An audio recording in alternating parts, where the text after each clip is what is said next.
Нужны ли способности для того, чтобы практиковать рейки? Рейки, напомню еще раз, что это метод передачи инициаций, метод передачи знаний, позволяющий любому человеку по его желанию стать целителем и иметь возможность передавать настройки и исцелять других людей.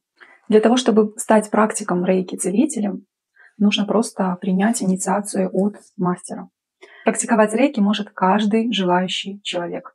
Для этого не нужны какие-то дары рода по целительству, не нужен открытый третий глаз, не нужно какое-то ясновидение, яснознание, не нужно никакой диеты там 20-дневной, например, для того, чтобы тебя посвятили, не нужно служение. Для рейки не нужно развивать ни какую-то концентрацию, усилие воли, визуализацию. Достаточно просто получить инициацию от мастера, овладеть методом, нужной информацией и применять рейки для себя, либо для других людей также.